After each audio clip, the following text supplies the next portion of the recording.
Мына оңтүстік Корея болсын, басқа шетел мемлекет болсын, Қазақстанға аман есен оралғаннан кейін депортпен болсын, былай да на добровольной основе болсын, депрессия түсіп кетеді екенсің.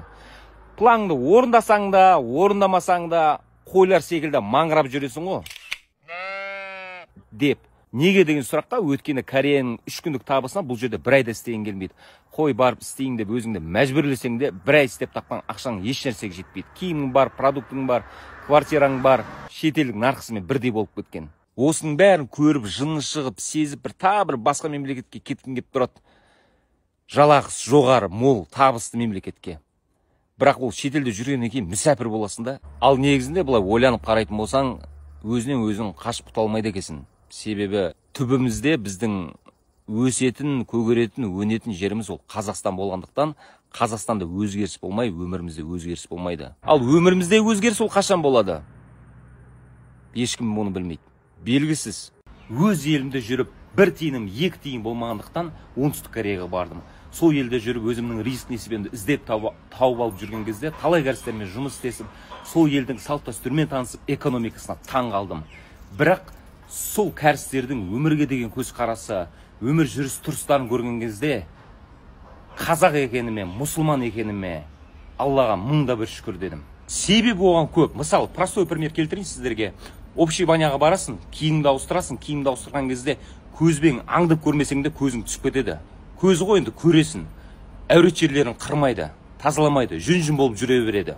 Орман ғой короче, жүңгілеулау. Қолтықтары да сол. Ал хуажаншиліге кірсенше, туалетке кірген кезде олар в первую очередь қолдарын жақсылап тұрып сабындап жуады да, кейін дәрет сындырады да, әурет жерін ұстап, сосын барып дастархан басына отырады тамақ жеуге. Біз мұсылманбыз ғой, біз қазақпыз ғой, біз бетімізге де қараймыз, көтімізге де қараймыз. Бізде ондай емес.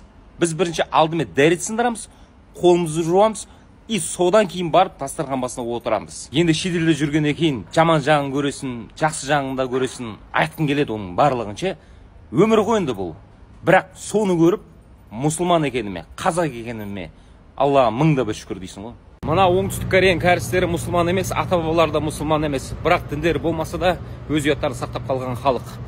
Мен сол мемлекетте жұмыс істедім, өмір сүрдім, білем. Қалалық және ауылдық жерлерінде жұмыс істегенімізде жұмысымызға жақын орналасқан үйден кофе булочка алып шығатын. Ей жаным әшейін, же ғой, іше ғой деп жандар ашып. Ал мына көпшілікке арналған жерлеріне барсан, әсіресе теңіздің жағасына барғанда еркектерді көрмейсің ғой түрсікпен жүрген. Еркек былай тұрсын, қыз келіншектерді көрмейсің купальникпен жүрген.